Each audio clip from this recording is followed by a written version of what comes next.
Esperluette. En mode festival. Je suis donc Denis Hobitz, un comédien. Je réside en Normandie et puis je fais du théâtre depuis l'âge de 43 ans seulement. Quel âge aujourd'hui? Aujourd'hui 66 ans. Eh oui, ça commence à compter. Donc j'ai encore de la marge pour jouer cette pièce qui s'appelle 7 à 77 ans, donc je peux encore... 11 ans quoi. J'ai encore, tranquille, Ouais, 11 ans tranquille. Puis après, au-delà aussi, pourquoi pas. Et bonjour, moi c'est Elliot Guénoden, je suis comédien aussi, j'ai 25 ans. C'est mon premier Avignon, la première fois que je joue et que je viens ici, même en tant que festivalier ou artiste. Un peu de promo. De 7 à 77 ans, c'est l'histoire d'un grand-père qui reçoit son petit-fils le temps d'un séjour.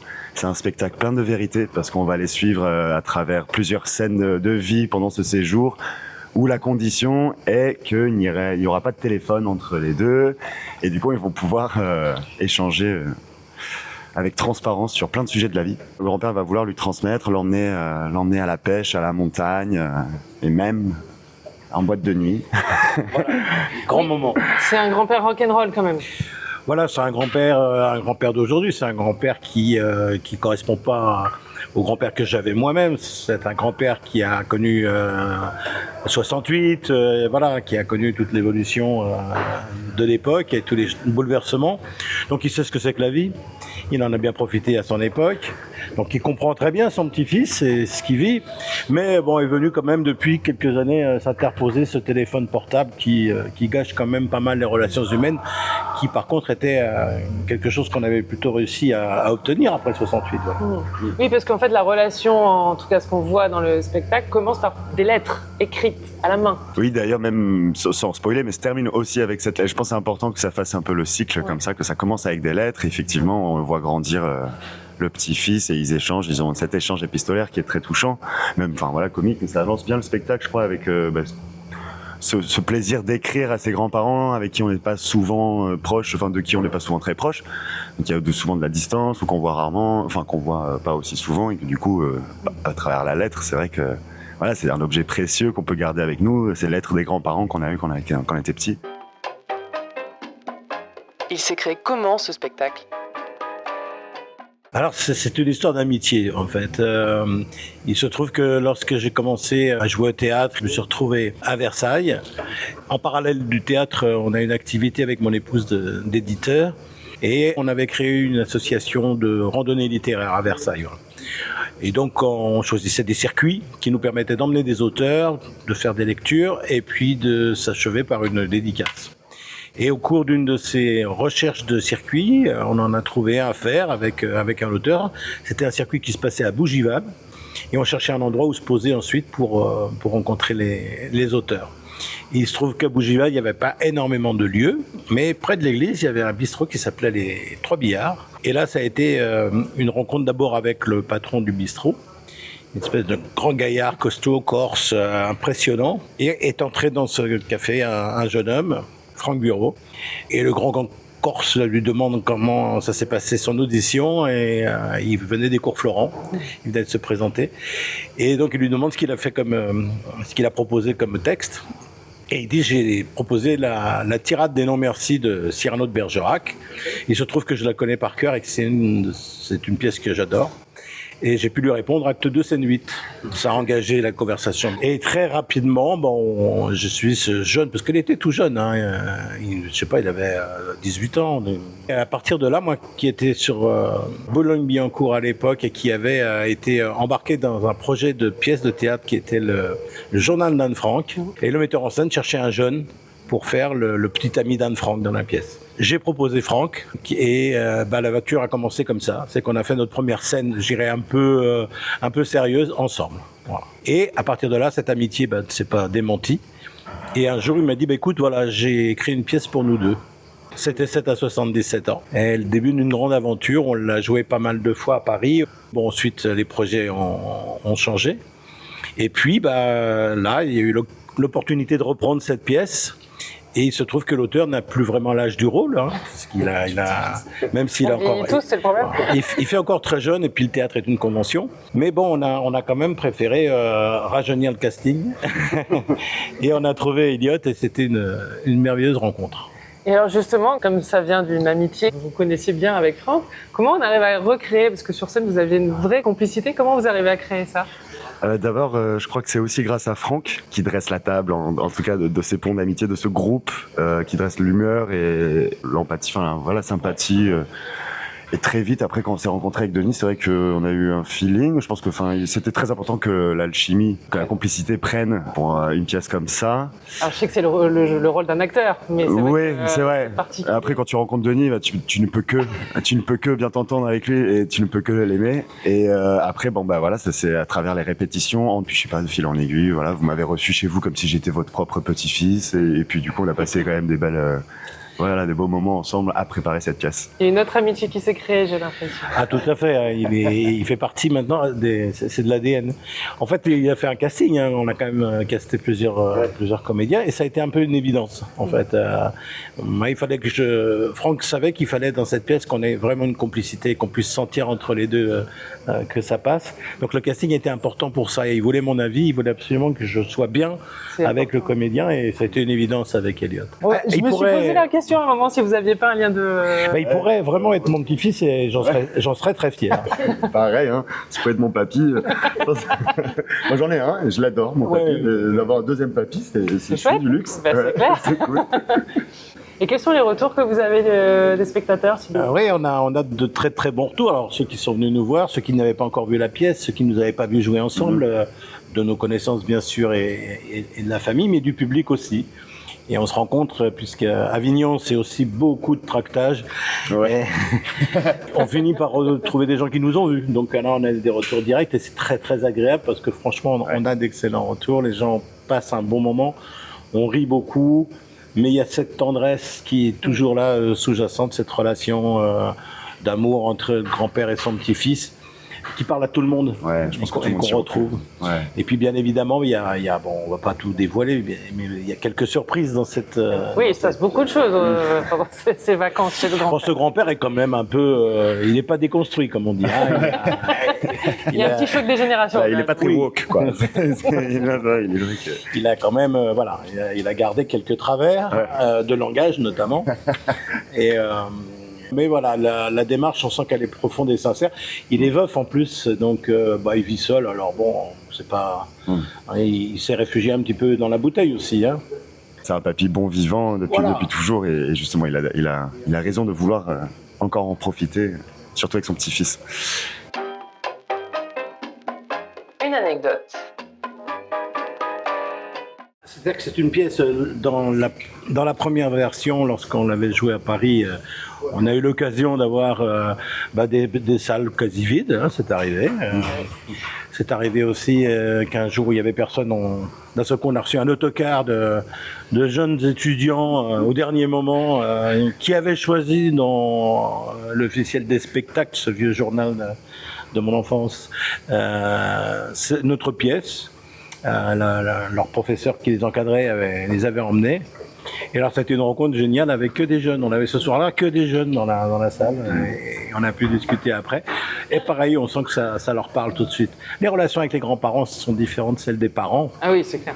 Ce sont plus des confidents. Et vous, sur votre travail que vous avez fait ensemble, est-ce qu'il y a des... on essaie de se surprendre, c'est aussi le plaisir. Hein. Le plaisir sur scène, c'est aussi de se surprendre quand on le peut. Ouais, non, c'est clair. Non, après, moi, c'est vrai que la première, on a eu l'occasion de le faire, tu raconteras aussi, au théâtre de Cherbourg, donc un théâtre à l'italienne, magnifique à Cherbourg.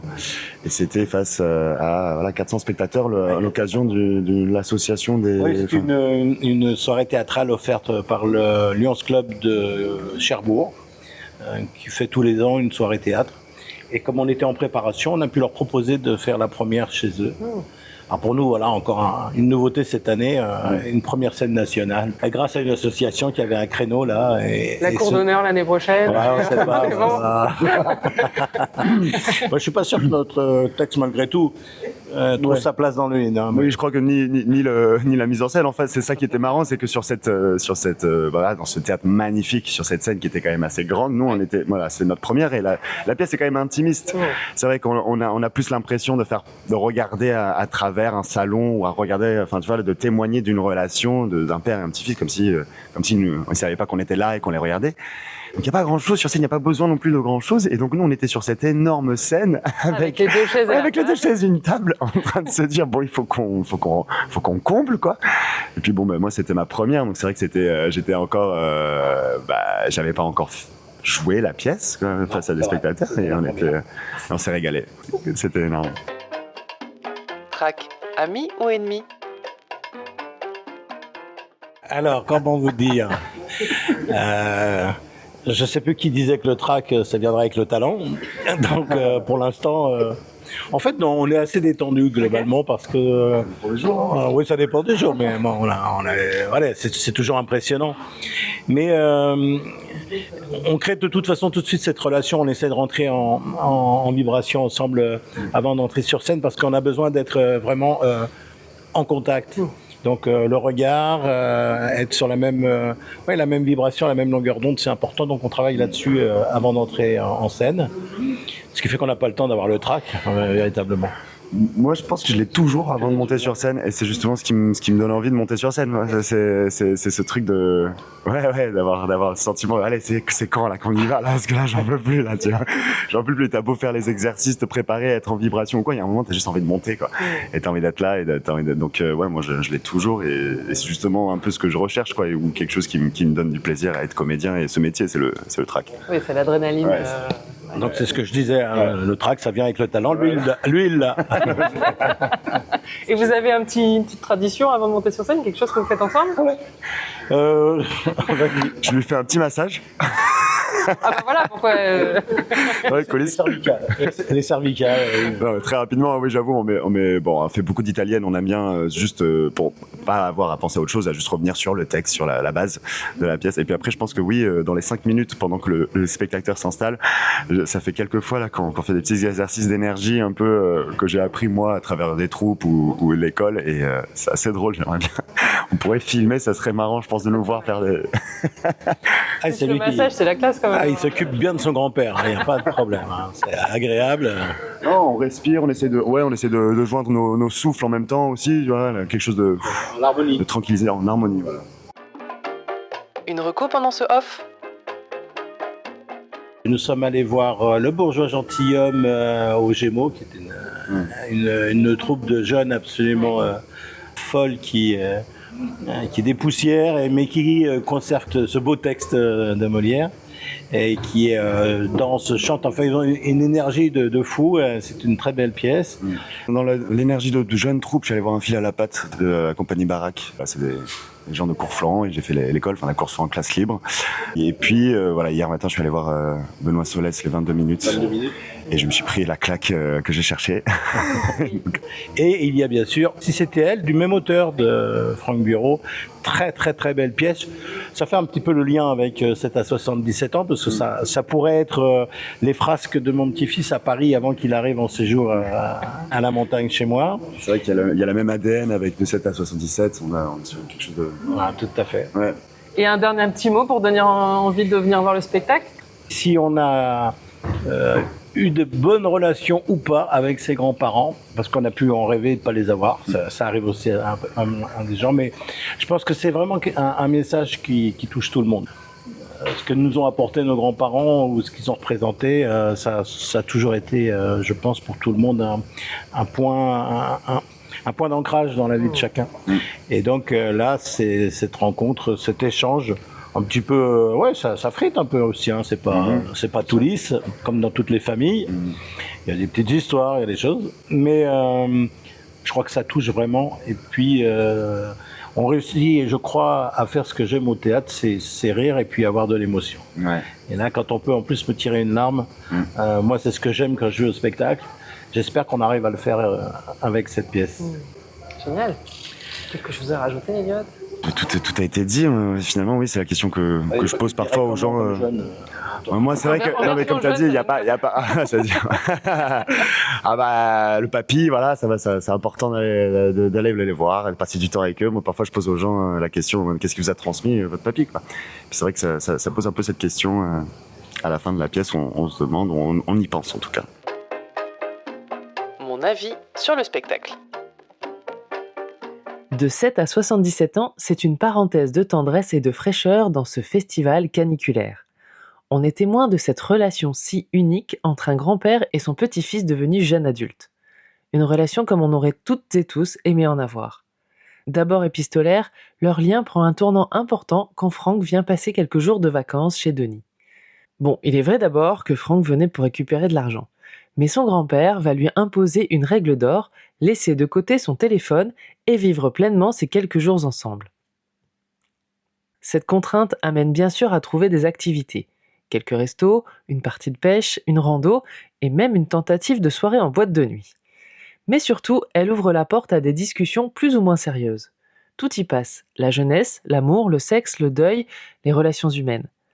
Chacun transmet à l'autre une partie de ce qu'il est. C'est une pièce émouvante, drôle, lumineuse, et le duo entre Franck, joué ici par Elliot Guénoden, qui reprend le rôle initialement créé par Franck Bureau, et Denis Hobitz, est complice et criant de vérité. La mise en scène est épurée avec très peu d'objets pour le décor, pour rester sur l'essentiel. La relation entre ces deux hommes si différents est pourtant liée par quelque chose de très fort. On a l'impression d'être de petites souris qui ont accès à l'intimité de ce duo intergénérationnel. Comme pour nous rappeler que parfois, les choses les plus simples sont celles qui ont le plus d'impact sur nous. C'est une pièce à voir en famille ou en solo, une pause nécessaire dans la frénésie du monde actuel. J'ai adoré voir ces deux personnages rigoler ensemble, s'apprendre des choses, se chamailler aussi, puis partager à nouveau.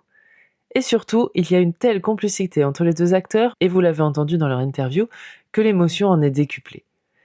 J'y ai lâché ma première larme du festival, mais une larme comme je les aime, et à l'image de cette pièce, sincère et profondément humaine.